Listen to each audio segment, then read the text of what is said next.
Un convoyeur de béton défiant la gravité. Un tunnelier broyant la roche. Des foreuses géantes. Autant de machines qui accomplissent une mission exceptionnelle. Ces fragments de roche ne sont toujours pas stables et nous ne pouvons plus avancer. Elles construisent une immense usine hydroélectrique alimentée par le plus grand glacier d'Europe. Un projet sous haute tension. C'était un cauchemar pour nous. L'échéance est dans quelques semaines. Pour ces broyeurs de pierre, il n'y a plus une minute à perdre.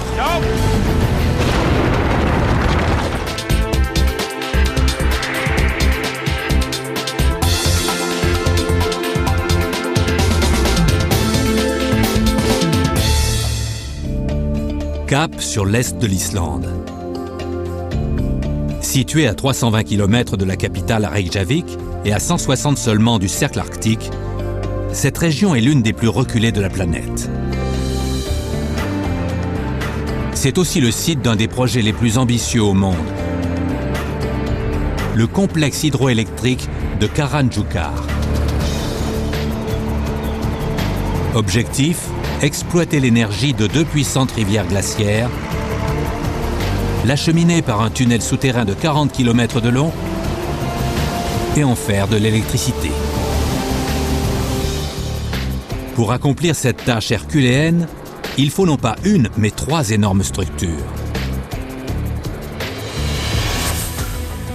Tout d'abord, un barrage grand comme 20 terrains de football pour exploiter les rivières glaciaires déchaînées. Ensuite, un réseau de tunnels aussi long que le tunnel sous la Manche pour acheminer des torrents d'eau jusqu'à l'étape finale du complexe, à 40 km de là. Enfin, une centrale hydroélectrique creusée dans la roche à 800 mètres de profondeur. Dans la centrale électrique, les tunnels tourneront à 90 degrés. L'eau tombera de 137 étages et frappera d'énormes turbines au sol avec une telle force que cela générera de grandes quantités d'électricité. Pour réaliser ce projet titanesque, il faut avoir recours à 3 puissantes machines. Tout d'abord, un énorme appareil qui défie la gravité et doit recouvrir la surface du barrage, soit 93 000 m² de béton liquide.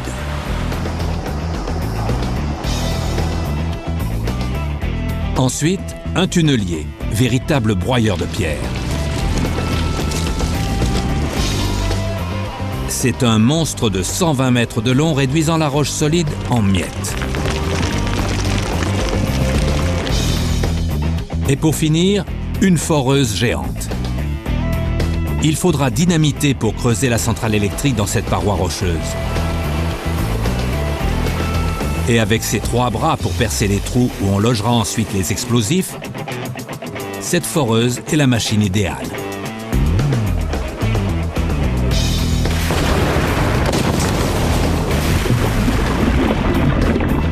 Mais tout cela a un prix.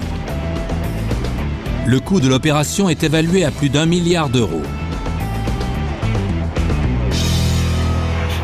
Le gouvernement islandais et la ville de Reykjavik sont les maîtres d'œuvre de ce projet colossal dont ils doivent assurer le succès. Après 3 ans de travaux, ils n'ont plus de temps à perdre. L'hiver ne tardera pas à arriver et les rivières glaciaires ne seront plus que de minces filets.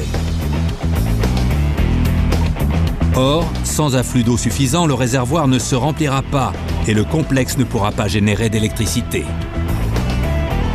Pour déjouer la nature, les ingénieurs doivent accomplir 2 exploits au cours des 5 prochaines semaines. Il leur faut percer une partie essentielle du tunnel qui fournira de l'eau du barrage à la centrale électrique et terminer le barrage. Les 2 rivières qui alimenteront le complexe prennent leur source ici, à Vatnajökull, le plus grand glacier d'Europe. Sa calotte glaciaire a une surface de 8390 km² et contient plusieurs millions de milliards de litres d'eau gelée. Cela suffirait à couvrir toute la ville de Paris avec un bloc de glace de 56 km de haut. L'été, ce réseau de rivières glaciaires déclenche de violents torrents qui créent ce que l'on pourrait appeler le Grand Canyon d'Islande. Une fois le barrage terminé, ce canyon commencera à se remplir. Au final, il contiendra plus de 2000 milliards de litres d'eau. C'est assez pour alimenter toute l'Île-de-France en eau fraîche pendant plus d'1 an. Toutefois, ce projet sera lourd de conséquences sur l'environnement. Et en Islande, tout le monde n'est pas content. La population est divisée. Une région entière sera souillée. Le réservoir du barrage couvrira une surface de 57 km² dans les montagnes vierges d'Islande. De plus, l'érosion pose problème. Le niveau changeant du réservoir exposera des couches du sol au célèbre vent d'Islande. Enfin, l'impact sur la faune et la flore est préoccupant. Le réservoir couvrira certaines aires de reproduction des oiseaux et des rennes. Mais d'autres voient les choses différemment. Le complexe hydroélectrique utilisera une ressource qui abonde en Islande, l'eau. L'électricité produite ici est destinée à une fonderie d'aluminium construite récemment, ce qui augmentera considérablement les investissements étrangers. Certains attendent même avec impatience les nouvelles routes qui devraient permettre le développement du tourisme. C'est un paradoxe pour un pays qui possède peu de ressources naturelles comme l'Islande. Le succès du plus grand chantier du pays dépend de toute une série de machines puissantes. Celles-ci doivent achever un tunnel de 15 km de long et un barrage géant avant l'hiver. Et si l'on ne tient pas les délais, la nature le fera payer très cher. Il est temps de se mettre au travail. Première étape, terminer le barrage. Plus facile à dire qu'à faire. Cette structure massive fait près de 200 mètres de haut et 700 de large. Elle doit être grande et solide pour contenir les puissantes rivières glaciaires. La force provient du béton et il y en a beaucoup. Mais comment poser du béton sur une surface aussi inclinée que celle d'une montagne? Seule une machine peut accomplir l'exploit de défier la gravité. La voici. C'est un convoyeur de béton fabriqué sur mesure. Cette plateforme mobile est assez solide pour transporter des tonnes de béton humide sur une pente abrupte et les déverser en une seule couche. Elle est capable de braver la gravité. Mais aujourd'hui, il lui manque son ingrédient essentiel. Il y a un problème avec le béton. Les ingénieurs ont découvert qu'il y avait trop d'air dans le mélange de béton de l'usine sur site. Les bulles d'air influent sur la qualité du béton dans des conditions météorologiques extrêmes. Si l'on n'obtient pas le bon mélange, le béton pourrait se craqueler. Et l'eau ne tarderait pas à s'infiltrer dans les fissures. La journée commence mal pour l'ingénieur en chef Richard Graham. Il est responsable de la construction du tunnel et du barrage. Mais qu'est-ce qu'on va faire pour y remédier? Que font les ouvriers? Pardon? Je ne sais pas. Pour que le barrage soit prêt avant l'hiver, Richard doit trouver une solution, et vite. Est-ce qu'on peut en avoir une nouvelle? Est-ce qu'on peut trouver une autre gâchée, une nouvelle gâchée? On ne peut pas continuer comme ça. Il faut jeter tout ce béton. La machine ne peut pas être mise en marche tant que ce problème de béton n'est pas résolu. Or, le temps presse. Dans 4 semaines, le barrage doit commencer à accumuler l'eau. L'hiver arrive. Si l'on attend trop longtemps, cette puissante rivière se transformera en un filet d'eau. Les glaciers ne fondent pas en hiver. Les géomètres prennent chaque jour des mesures dans la rivière. Plus elle est haute, plus elle coule vite. Oui, ce soir, c'est un peu plus haut. 2,50 mètres de plus qu'hier. Tout va bien jusqu'ici, mais le temps peut changer assez vite quand on est aussi près du cercle arctique. Si l'on ne parvient pas à finir ce barrage massif dans les délais, il faudra attendre jusqu'au printemps prochain que la rivière monte de nouveau, soit un retard de plus de 6 mois. Alors, la centrale hydroélectrique tournera à plein régime ou à vide.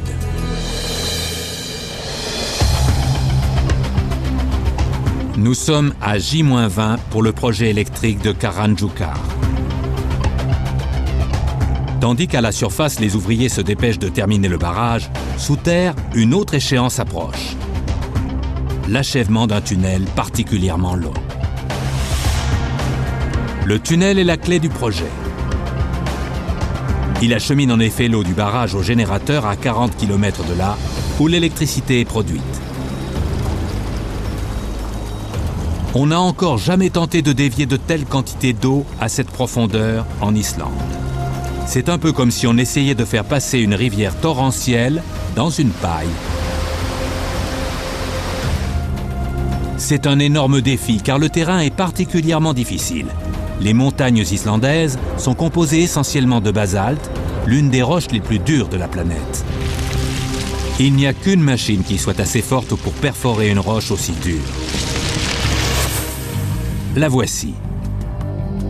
Un tunnelier qui ressemble à un ver de terre géant en acier. Il pèse 680 tonnes et mesure plus de 120 mètres de long. Cette énorme machine est conçue pour une seule chose, broyer de la pierre. À l'avant, la tête de forage, qui fait 7,60 m de diamètre, est équipée de coupoirs en acier trempé. C'est une véritable arme tranchante qui attaque la paroi rocheuse. La transmission se trouve derrière la tête de forage et donne à l'ensemble la stabilité et la puissance nécessaires pour réduire la roche solide en poussière. Les montants hydrauliques et les pinces latérales empêchent la machine de tourner sur son axe. 4 pistons massifs fournissent la force nécessaire pour enfoncer la tête de forage dans la roche. Le tunnelier a un appétit féroce. Depuis 2 ans, il se ferait un chemin à travers la roche sur une distance totale de 14,5 km.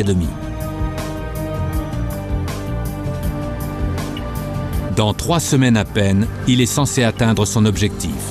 Il n'a pas droit à l'erreur. C'est là que les choses deviennent intéressantes. 3 énormes tunneliers sont en activité 24 heures sur 24, 7 jours sur 7. Pour réduire la durée des travaux, ces machines construisent le même tunnel à partir de points différents et si tout se passe bien, les 3 tronçons doivent se rejoindre.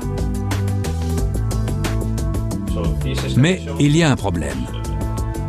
Comme les satellites ne fonctionnent pas sous terre, les ingénieurs ne peuvent pas utiliser de GPS pour savoir exactement la position ou la direction des tunneliers. Si l'un d'eux quitte sa trajectoire, on risque d'avoir 3 tunnels distincts qui ne mènent nulle part. Et l'eau ne pourra pas être acheminée jusqu'à la centrale. Or, sans eau, pas d'électricité. Sur le barrage, les géomètres surveillent les travaux. Bientôt, l'eau de cet ouvrage transitera par un tunnel jusqu'à la centrale où l'électricité sera produite. Montée de 10 cm.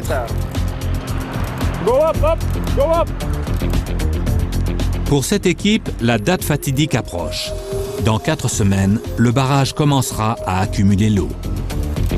Si le travail n'est pas fait convenablement, le jour J pourrait être une véritable catastrophe. Une fuite d'eau pourrait démolir tout le barrage. C'est un barrage d'enrochement avec face amont en béton, fabriqué en déversant des millions de tonnes de pierre et de terre dans une gorge.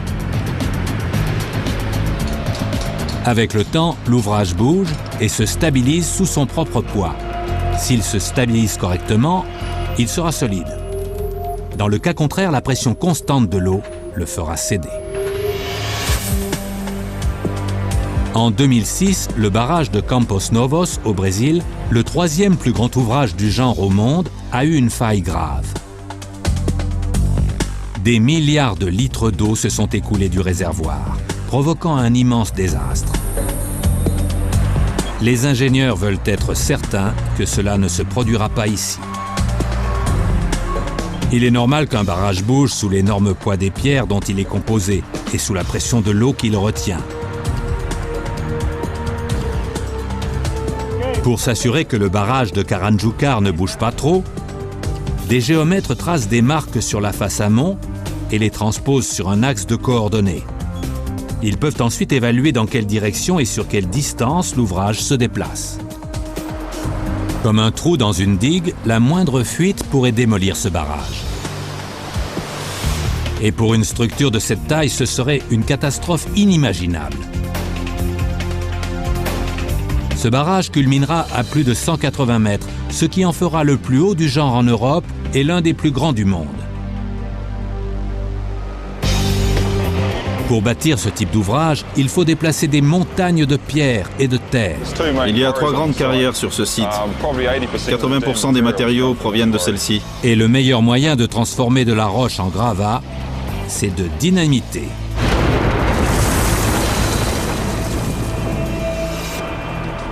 Chaque jour, de gros camions déversent en moyenne 55 tonnes de pierre et de terre toutes les 2 minutes.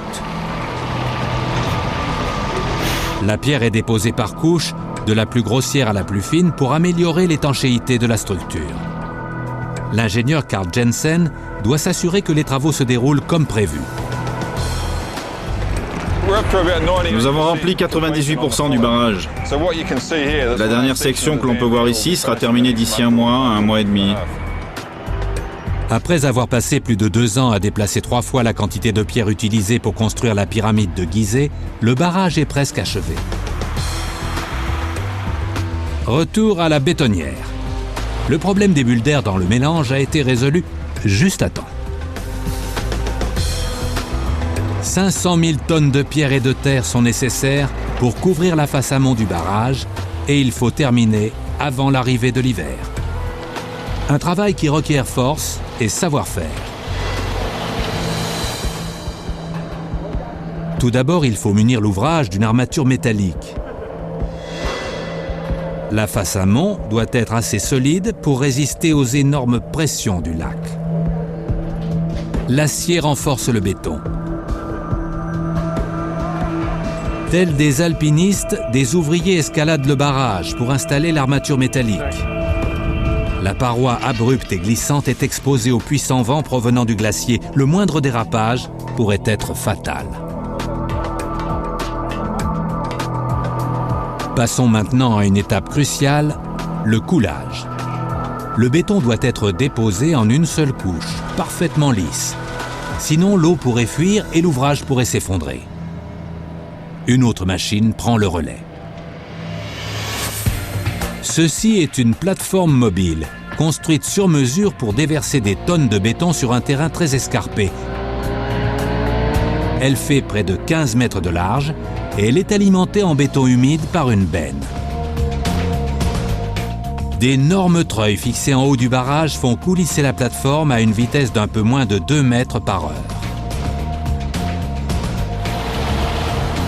Le béton déversé en haut de l'ouvrage se raffermit au passage de la machine, ce qui donne au parement une finition parfaite. Des ouvriers corrigent toutes les imperfections dans le béton.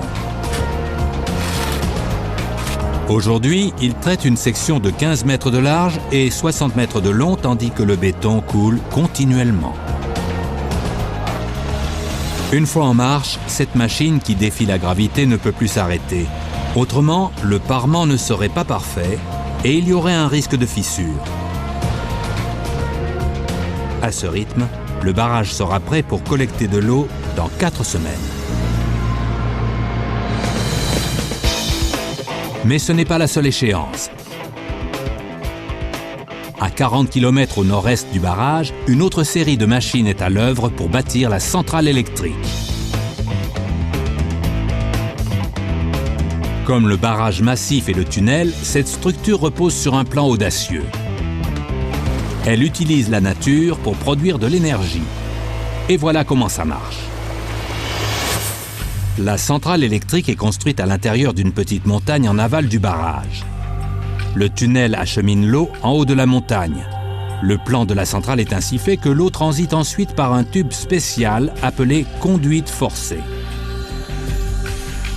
Imaginons une énorme rivière qui tombe du haut de l'Empire State Building. Quand l'eau se déverse, la gravité crée une force que les ingénieurs transforment en électricité. Comme pour toutes les structures du projet, cette force doit être soigneusement contrôlée. À présent, les ouvriers doivent construire la conduite et finir dans les temps. Les sections métalliques du tube sont déposées par une grue. Chacune d'elles fait environ 3 mètres de diamètre et pèse 50 tonnes. Bien des manœuvres sont nécessaires pour installer un tube de cette taille.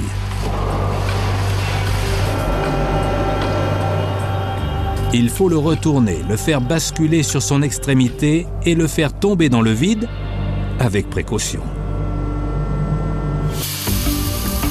Ensuite, les ouvriers doivent assembler les différentes sections. Pour accéder à la conduite, il faut partir du bas de la montagne. L'ascenseur ne marque qu'un seul arrêt, au 137e étage. À l'intérieur du tube vertical, il fait une chaleur d'étuve. Mais ce renforcement métallique est essentiel pour empêcher que l'eau ne s'échappe. Ici, l'eau entre dans la centrale électrique avec un débit de 144 000 litres par seconde. Le moindre défaut dans la conduite pourrait inonder la centrale en quelques instants. Il y a moins de 3 ans, cette immense grotte artificielle n'était que de la roche solide. À présent, plus de 340 000 mètres cubes de pierre ont été retirés des entrailles de la montagne. Il fallait se débarrasser de toute cette roche et pour cela, la dynamite s'imposait.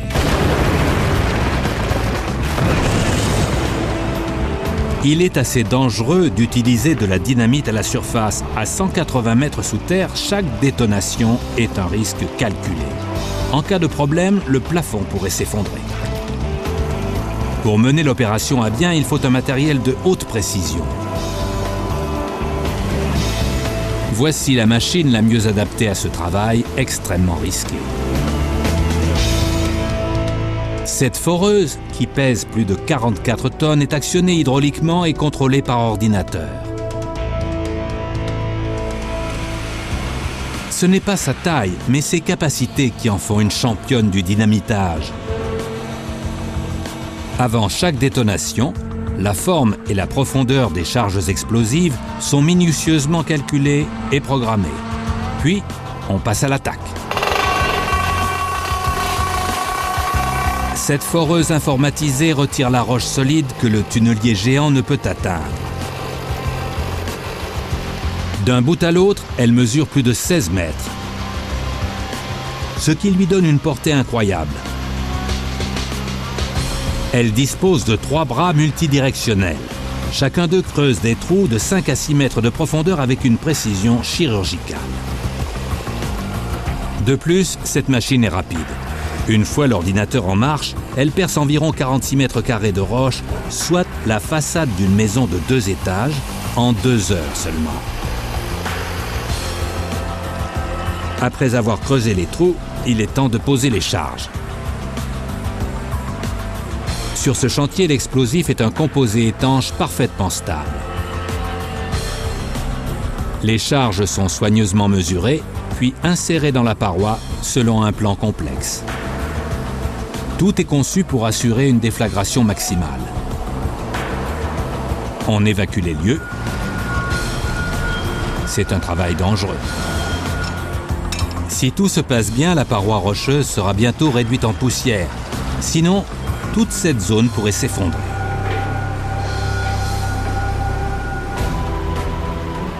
Le compte à rebours commence dans le tunnel du futur complexe hydroélectrique de Karanjukar. Le dynamiteur amorce ses explosifs et tout le monde dans les parages se bouche les oreilles, ferme les yeux et prend appui avant l'explosion. Les ouvriers partent.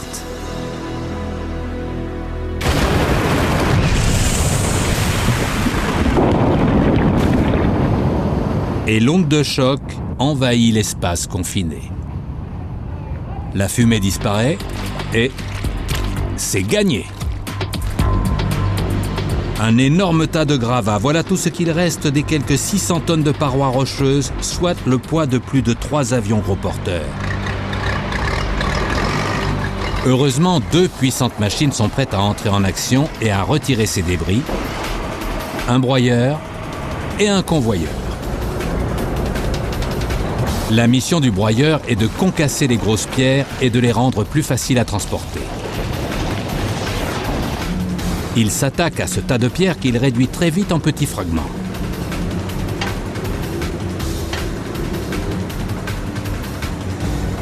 À présent, au tour du convoyeur de jouer. C'est la machine la plus importante de tout le chantier. Elle retire les gravats du tunnel. Sans elle, le tunnel se boucherait rapidement. Grâce à elle, il règne une activité fébrile sous terre. Un chemin de fer conduit un groupe d'hommes dans les profondeurs du tunnel. Le convoyeur, qui court jusqu'à l'arrière du tunnelier, est l'un des plus longs au monde. Le trajet de 14,5 km dure au moins 30 minutes. Et au bout, le tunnelier. Pour rentrer dans cette machine, il faut passer par l'arrière. L'intérieur du tunnelier est bien rempli. Atelier, zone de stockage, alimentation en eau et en électricité. Bref, tout ce qu'il faut pour faire vivre les 30 hommes qui travaillent ici. Malgré les apparences, percer la roche ne pose pas de problème. Toute la difficulté est de conduire à l'aveuglette en 3 dimensions. À cette profondeur, il n'y a aucun repère. Boussole et GPS sont inutiles. Il est difficile de savoir si le tunnelier se dirige vers le haut ou le bas, vers la gauche ou la droite. Dans 2 semaines seulement, il est censé atteindre son but, la zone de jonction. Ces géomètres doivent s'assurer que la machine reste bien dans sa trajectoire. Pour cela, ils doivent effectuer des calculs compliqués, utiliser un matériel de pointe et prêter attention aux moindres détails. Le plus important est de connaître la position exacte d'au moins un point. On a recours à des lasers pour déterminer l'angle et la distance. Ainsi, on peut trouver la position exacte de tous les autres points, ce qui maintient le tunnelier sur sa trajectoire horizontalement et verticalement. Depuis plus de 2 ans, les géomètres vérifient l'itinéraire de la machine 2 fois par jour. Les données sont analysées à la surface pour savoir si le tunnelier avance dans la bonne direction. À bord, les conducteurs ont toute une panoplie d'ordinateurs et d'écrans de télévision pour diriger la machine. C'est comme un jeu vidéo géant, à ceci près qu'on ne peut pas se permettre de perdre. Le danger, c'est qu'il y a une marge d'erreur à chaque relevé. Si le premier jour, la machine dévie de sa trajectoire de 2 ou 3 cm, elle manquera son objectif de 15 mètres environ. Ce tunnel est très long. Il mesure 14,5 km. Plus inquiétant encore, la marge d'erreur est multipliée par 3. Parce que 3 tunneliers sont à l'œuvre en même temps. Le premier se dirige vers le sud, le deuxième vers l'est et le troisième vers l'ouest. S'ils se rencontrent, le tunnel s'étirera sur 40 km depuis le barrage jusqu'à la centrale électrique. Jusqu'ici, il n'y a aucun moyen sûr de savoir si les machines approchent du but. Mais si le premier tunnelier atteint son objectif comme prévu, les ingénieurs sauront que le plan pour relier les tunnels fonctionne. Le succès du projet en dépend. Mais il ne s'agit pas seulement de suivre une trajectoire prédéfinie. Les tunneliers font face à différents types de roches, ce qui a un énorme impact sur leur progression. Le géologue en chef, Peter Pitts, a un œil sur tout. Le moindre changement peut entraîner toutes sortes de problèmes. Si la roche est trop molle, cela endommage la tête de forage du tunnelier. On peut le voir clairement ici. Il faut ajouter un peu d'eau pour se faciliter la tâche. L'eau et les sédiments vont bloquer la tête de forage. Il vérifie aussi s'il y a des failles dans le tunnel pour prévenir tout risque d'éboulement.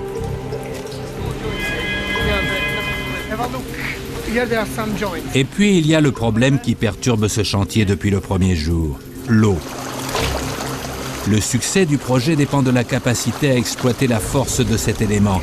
Il faut sans cesse essayer de ralentir les tunneliers, appelés aussi taupes. Il y a des trompes d'eau qui arrivent dans le tunnel. Il fait très froid, 2 à 3 degrés. Des conditions de travail exécrables. Il y a trop d'eau qui afflue pour faire avancer sans problème les tunneliers. Pour percer le tunnel en 2 semaines, il faudra s'assurer que rien ne ralentit la taupe.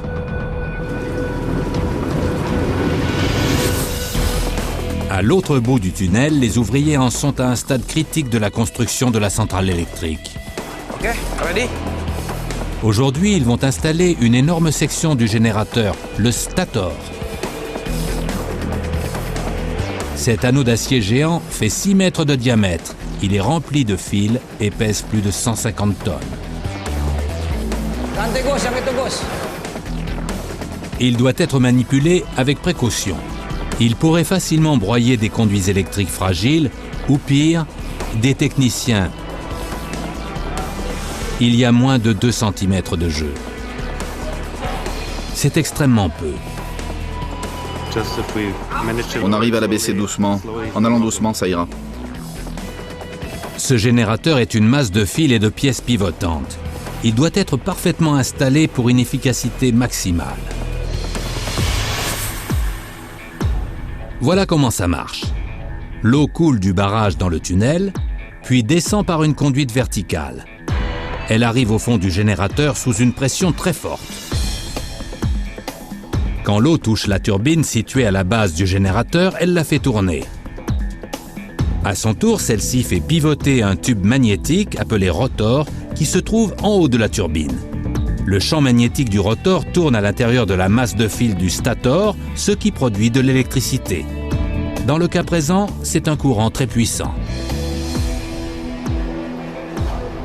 Okay, all. Goes down a little bit. Oh, stop. Une fois qu'elle sera complètement opérationnelle, cette centrale électrique générera 690 MW, soit plus de la moitié de la production énergétique actuelle de l'Islande. Cela suffirait à alimenter une ville de la taille de Paris, si le projet est mené à bien. Or, actuellement, il y a un problème dans le tunnel. Les cylindres qui font avancer la foreuse ne fonctionnent pas. On dirait une panne électrique, mais chercher des fils détachés dans un immense tunnel, c'est comme chercher une aiguille dans une botte de foin. Et c'est dangereux. Si l'on ne trouve pas très vite le problème, on ne tiendra pas les délais. Sur le site du futur complexe hydroélectrique de Karanjukar, les travaux passent à la vitesse supérieure. Pour percer la roche en Islande, il faut une énorme quantité d'électricité et chacune de ces machines a besoin de 3 MW pour fonctionner.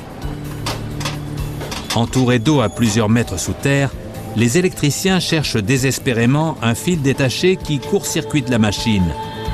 Ils finissent par trouver le problème. Après une réparation rapide, la construction du tunnel reliant le barrage à la centrale électrique reprend. Cette foreuse n'a plus qu'une semaine pour terminer le premier tronçon du tunnel. Les ouvriers du barrage et de la centrale électrique se dépêchent de finir dans les temps avant l'arrivée du froid hivernal. Un nouvel équipement arrive à la centrale.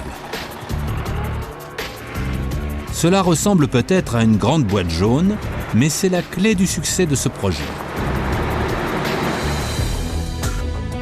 Ceci est un transformateur. Il reçoit l'électricité qui sort du générateur et augmente sa tension avant de l'envoyer au réseau électrique. Le courant à haute tension est plus facile à transmettre sur de longues distances que le courant à basse tension. Et l'intérêt de l'hydroélectricité est de maximiser la production énergétique. Mais d'abord, il faut installer ce transformateur, ainsi que 5 autres. Et pour cela, on doit transporter chacun d'eux sur 800 mètres jusqu'à l'intérieur de la montagne. Pas facile de remorquer une charge de 130 tonnes. Avec ses 4,50 mètres de haut, ce transformateur est très lourd. S'il penche un peu trop, il risque de tomber en 1000 morceaux. Les ouvriers le bougent délicatement, mais une fois dans la centrale, ils doivent relever un autre défi de taille. Il n'y a pas de place pour une grue et ces 3 hommes doivent soulever 130 tonnes à la main. Ils utilisent une vieille technique pour abaisser le transformateur. C'est une manœuvre lente, mais il n'y a pas d'autre solution. Cet élément est un maillon essentiel de la chaîne d'alimentation électrique et il doit être traité avec précaution. Ce n'est pas le seul défi sur le chantier. Un autre problème ralentit à présent le tunnelier. À 7 jours seulement de l'échéance, le convoyeur ne retire pas assez vite les gravats du tunnel. Après avoir déplacé une montagne de pierres, les courroies portent du fer blanc et le système tombe sans cesse en panne. Et quand le convoyeur s'arrête, les foreuses en font autant. C'est une difficulté de plus à surmonter et elle ne pouvait pas plus mal tomber. Flaviano Solessin, chargé de conduire le tunnelier à bon port, est tendu.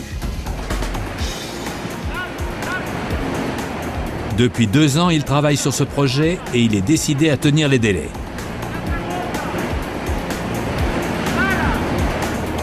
Aujourd'hui, les grands patrons sont venus inspecter le chantier. Solessin sait qu'il n'a pas droit à l'erreur. Dans 7 jours, tous les yeux seront rivés sur ce mur. Le tunnelier doit être de l'autre côté, prêt à percer la paroi. Autrement dit, Solessin doit maintenir le convoyeur en état de marche. Des centaines de courroies sont endommagées. Pour les réparer et tenir les délais, les ouvriers font des heures supplémentaires. Il faut au moins 8 heures pour remettre en état chaque courroie. Ces hommes travailleront toute la nuit pour maintenir le convoyeur en activité et finir dans les temps. Sur le barrage, les travaux suivent leur cours, mais il y a encore bien des difficultés à surmonter. Les architectes veulent éviter tout risque de fuite. Ils ont donc demandé à installer une membrane en caoutchouc sur l'ouvrage afin de renforcer sa protection. Ainsi, il y aura moins d'eau qui suintera sur le mur de ciment. L'ingénieur en chef, Richard Graham, doit mettre en place cette membrane avant que le barrage ne commence à accumuler l'eau. C'est très important, vous voyez. Si nous n'avons pas fini, on ne pourra pas remplir le lac, donc on est vraiment à un stade crucial du projet. La pose de la membrane n'est pas le seul défi à relever. Dans les entrailles du barrage, les ingénieurs doivent accomplir une autre mission capitale, installer une série de portes massives qui retiendront la rivière torrentielle et permettront de remplir le réservoir.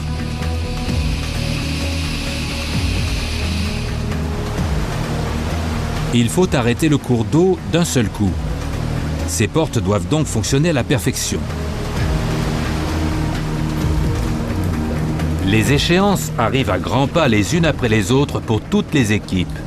Si on en manque une, c'est comme un château de cartes qui s'écroule. Cela peut retarder tout le chantier de plusieurs mois. Dans la centrale, l'installation du transformateur est terminée. Le chef électricien Peter Zilonka n'est pas entièrement satisfait pour autant.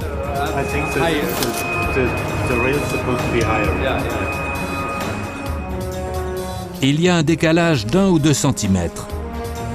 C'est un grand projet, mais les marges d'erreur sont infimes.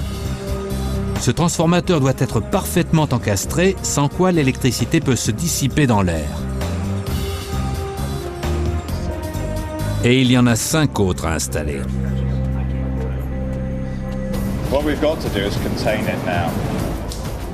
Tous ces efforts seront vains si l'on ne parvient pas à terminer le tunnel. Après avoir résolu des problèmes de court-circuit et de courroies usagées, ces hommes font face à un défi encore plus grand. Hier soir, alors que nous étions en train de forer lentement, ce rocher s'est effondré. C'est un grave problème. Il arrive que la foreuse tombe sur des fissures dans la roche. Au lieu de se réduire en poussière, d'énormes pierres s'écrasent au sol, ce qui est dangereux pour les hommes travaillant en bas. Il faut sécuriser le site. Ces fragments de roche ne sont toujours pas stables et nous ne pouvons plus avancer. En raison de ce problème, nous avons dû réduire considérablement notre cadence de travail. Et ce tunnel est devenu le défi numéro 1 de tout le chantier. Le tunnelier ne peut plus avancer. Il faut se débrouiller sans. C'est un travail lent, pénible et fastidieux. Chaque fragment est déposé à la main sur un plateau et remonté par voie ferrée à la surface. C'est un peu ironique. Nous avons une machine de pointe ultra sophistiquée qui coûte des millions de dollars et nous en sommes réduits à faire le travail manuellement en déplaçant les pierres une par une. C'est un sérieux handicap. Dans cette partie du tunnel, le travail s'est complètement arrêté. La dernière fois que cela s'est produit, le chantier a été retardé de près de 6 mois. C'est un retard inconcevable à ce stade du projet.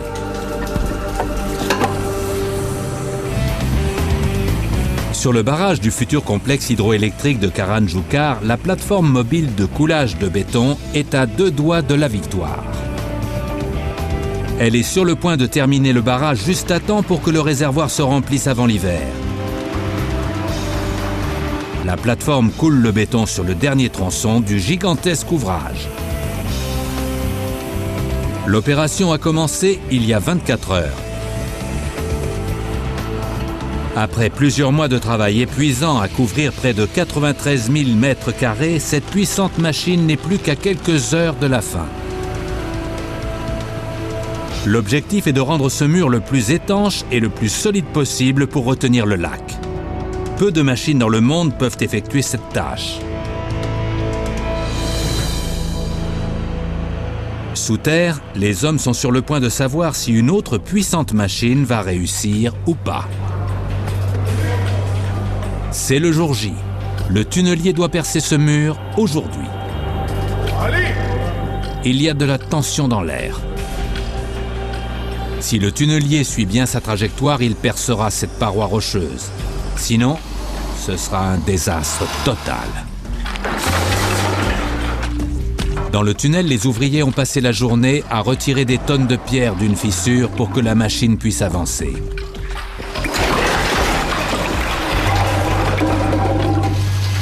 Ces derniers jours, le tunnelier a suivi sa trajectoire et il n'est plus qu'à quelques centimètres du but.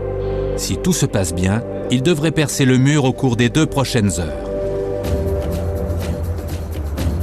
718 jours après le début des travaux, la fin est en vue. D'après tous les calculs, le tunnelier a percé 14 km et demi, 170 mètres de roche dure. Et voici l'instant de vérité. Si les estimations sont exactes, le tunnelier n'est plus qu'à 2,50 mètres de la percée. Il a fallu consentir de gros efforts pour en arriver là. Géologues, géomètres, ingénieurs et ouvriers ont travaillé main dans la main. Le chemin a été long. À présent, tout dépend de ce grand cercle rouge peint sur le mur. L'erreur n'est pas permise. Si le tunnelier atteint cette cible, les géomètres sauront que leur calcul était juste. Si la machine échoue, ils devront tout recommencer. Et ce pourrait être une catastrophe pour les 2 autres tunneliers qui doivent se croiser dans quelques semaines. Mais pour l'heure, il y a un autre problème. Pour une raison inconnue, le tunnelier s'est arrêté, une fois encore. De ce côté-ci de la paroi rocheuse, personne ne semble savoir pourquoi.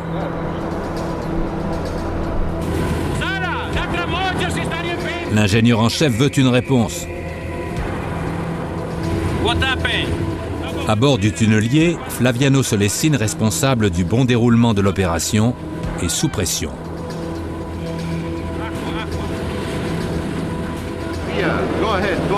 Il y a une avalanche d'appels téléphoniques. Coupez le moteur. Le conducteur a coupé le moteur. L'ordinateur de bord est programmé pour l'alerter quand il sera parvenu au but. D'après l'ordinateur, le tunnelier aurait dû atteindre la cible. L'ingénieur en chef Solesine demande au conducteur de réessayer. Enfin, l'énorme machine revient à la vie. De l'autre côté du mur, les hommes s'éloignent de la zone d'impact. Il est clair que le tunnelier est proche. Les parois et le sol de la grotte tremblent. Mais à combien de centimètres près le tunnelier va-t-il atteindre la cible ?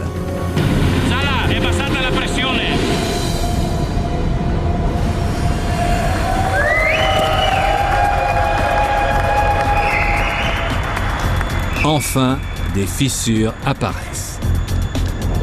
Des fragments de roche commencent à tomber et la tête de forage perce enfin les derniers centimètres de la paroi. La tête de forage et la cible correspondent parfaitement. Après avoir passé 2 ans à forer continuellement, à retirer d'énormes quantités de pierres, à surmonter failles techniques, chutes de pierres et fuites d'eau, cette machine a réussi la première étape majeure du projet. Elle a atteint sa cible.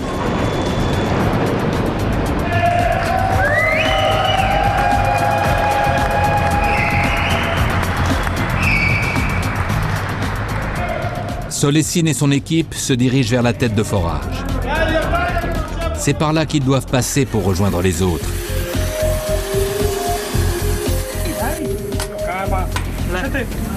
Les hommes se démènent pour retirer un découpoir.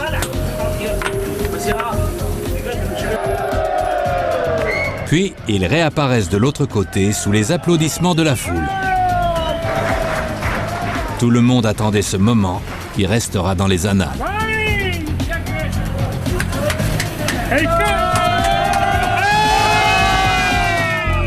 Les géomètres et les ouvriers ont toutes les raisons de faire la fête.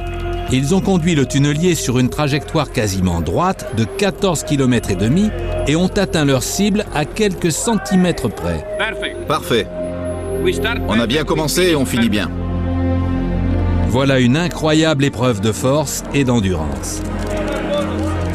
Le broyeur a concassé et avalé plus de 2 millions de tonnes de pierre et le convoyeur a remonté l'équivalent de 10 000 avions gros porteurs à la surface. L'équipe était très bonne. Ça a vraiment été un cauchemar pour nous. Enfin, pour moi. Mais on y est arrivé. Aujourd'hui, Solesine et son équipe peuvent faire la fête, mais ils n'auront pas le temps de se reposer sur leur laurier. Il reste encore beaucoup à faire. Demain, ils doivent commencer à dégager ce tronçon de tunnel. Pour l'heure, le travail est terminé pour le tunnelier. Il doit être démantelé, tout comme les 14 km et demi de convoyeurs, de voies ferrées, de câbles électriques et autres conduits d'aération.